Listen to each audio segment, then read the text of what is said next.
শেষ রক্ষা হলো না, সমুদ্র গর্ভে তলিয়ে গেল ইলেকট্রিক পোস্ট ইটের আস্ত রাস্তা। শেষ রক্ষা আর হলো না, নদী গর্ভে তলিয়ে গেল ইলেকট্রিক পোস্ট আর আস্ত ইটের রাস্তা। একটু একটু করে সমুদ্র গর্ভে বিলীন হতে বসেছে গঙ্গাসাগর। অশনির সংকেত গঙ্গাসাগরের কপিলমুনি মন্দিরের সামনে নদী বাঁধ একটু একটু করে ভেঙে গিয়ে নদী গর্ভে বিলীন হয়ে যাচ্ছে। নিম্নচাপের জেরে ইতিমধ্যেই উত্তাল হয়ে গিয়েছে বঙ্গোপসাগর।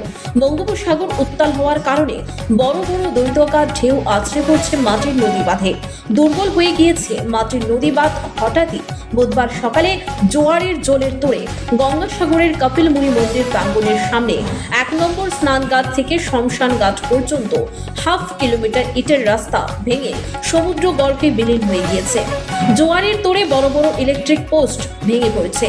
আতঙ্কে নিরাপদ আশ্রয়ে সরে যাচ্ছে এলাকাবাসী।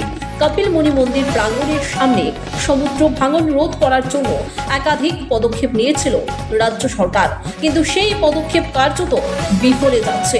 একটু একটু করে নদী গর্ভে বিলীন হতে বসেছে গঙ্গাসাগরের কপিলমুনি মন্দিরের প্রাঙ্গণ। ধীরে ধীরে সাগর গিলে খাচ্ছে কপিলমুনিকে। এমনি চলতে থাকলে আর কয়েক বছরের মধ্যেই কপিলমুনি মন্দির নদী গর্ভে বিলীন হয়ে যাবে। এ বিষয়ে আতঙ্কিত এক এলাকাবাসী মার্জিনা বিবি তিনি জানান, বড় বড় ঢেউ ভেঙে যাচ্ছে সমস্ত কিছু। রাস্তা ভেঙে গিয়েছে, ইলেকট্রিকের পোস্ট ভেঙে গিয়েছে। এরপরেও কি হবে আমরা জানি না। ভাঙন মেরামত করার জন্য যেটুকু কাজ করেছিল সেটুকু কাজও নদী গর্ভে বিলীন হয়ে গিয়েছে। অস্থায়ীভাবে কাজ করলে কোনো সমাধান হবে না। এই নদী ভাঙন রোধ করার জন্য স্থায়ী কোনো কাজ করতে হবে। আমরা আতঙ্কে রয়েছি। আগামী দিনে আরো বড় বড় পোর্টাল রয়েছে, সেই পোর্টালে কি অবস্থা হবে আমরা বুঝতে পারছি না। আজ জোয়ার, ইলেকট্রিক পোস্ট, রাস্তার সমস্ত কিছুই ভেঙে চলে গিয়েছে। ইতিমধ্যেই ব্লক প্রশাসনের পক্ষ থেকে ভেঙে যাওয়া ইলেকট্রিক পোস্টগুলিতে বিদ্যুৎ পরিষেবা বিচ্ছিন্ন করে দেওয়া হয়েছে। এ বিষয়ে গঙ্গাসাগর গ্রাম পঞ্চায়েতের উপপ্রধান হরিপদ মণ্ডল তিনি জানান, রাজ্য সরকারের আর্থিক অনুদানে যেটুকুনি করা সম্ভব সেটুকুনি করা হচ্ছে। মাটির নদী বাঁধ তৈরি করার নির্মাণ করা হচ্ছে, কিন্তু মাটির নদী বাঁধ স্থায়ী সমাধান নয়। আমরা চাই কপিলমুনিকে রক্ষা করার জন্য, সনাতন ধর্মকে রক্ষা করার জন্য এই বাঁধ নির্মাণে সাহায্য করুক কেন্দ্রীয় সরকার। রাজ্য সরকার ও কেন্দ্র সরকারের যৌথ উদ্যোগে স্থায়ী কংক্রিটের নদী বাঁধ একমাত্র সমাধান সূত্র না হলে কপিলমুনির ভবিষ্যৎ প্রশ্নচিহ্নের মুখে এসে দাঁড়াবে। আর ভাঙা চলছে, পোস্টার পড়ে যাচ্ছে, এরকম যত পাইলান দিচ্ছে পাইলান থাকছে না। এটা বোল্টারের ব্যবস্থা, বোল্টার ভিতরে সরকার দিচ্ছে না, তাহলে কি থাকবে?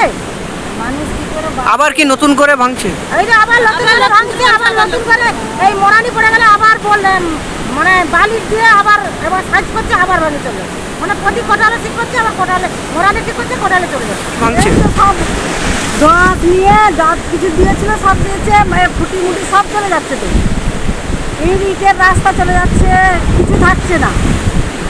তাকে ভালো করে একটু তৈরি করে দিলেই মনে হয় ভালো হয়। যেভাবে নদীর ভাঙন চলছে, রাজ্য সরকার বারবার চেষ্টা করছেন যে এটাকে কোনোভাবে টিকিয়ে একটা আন্তর্জাতিক মানের যে মেলা গঙ্গাসাগর মেলা, এই গঙ্গাসাগর মেলাকে একটু টিকিয়ে রাখার চিন্তা ভাবনা করছেন রাজ্য সরকার, বারবার চেষ্টা করছেন। কিন্তু এখানে যেটা প্রয়োজন সেটা হচ্ছে একটা পাকাপোক্ত কংক্রিটের বাঁধ নির্মাণের প্রয়োজন আছে। যেমন আয়লা প্যাটার্নটে বিভিন্ন জায়গায় আয়লা প্যাটার্ন হয়েছে, ঠিক তেমনিভাবে আয়লা প্যাটার্নটে এখানে ঘাট নির্মাণ করা এবং তার উপর বাঁধ নির্মাণ করা, এটা জরুরি প্রয়োজন।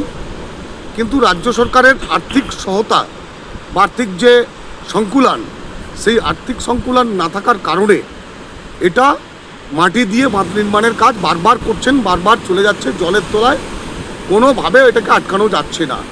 এখন কেন্দ্র এবং রাজ্যের যৌথ উদ্যোগে যদি এখানে একটা সারা পৃথিবীর একটা বড় ধর্মীয় স্থান যেটা গঙ্গাসাগর মেলা, যেখানে মহামুনি কপিল সাংখ্য দর্শন আছে, সেই জায়গাটা পৃথিবীতে একটাই গঙ্গাসাগর, সেই গঙ্গাসাগর মেলা ধর্মীয় পীঠস্থানকে রক্ষা করতে আমি কেন্দ্র সরকারের কাছে আবেদন করব যে আপনার কাছে নিবেদন এটাই, গঙ্গাসাগরকে রক্ষা করুন, ধর্মকে রক্ষা করুন, সনাতন ধর্মকে রক্ষা করুন। রাজ্য সরকার এবং কেন্দ্র সরকারের যৌথ উদ্যোগে এখানে বড়োভাবে পাকাপোক্ত বাঁধ নির্মাণ হোক গঙ্গাসাগর কপিলমুনি রক্ষা পাক।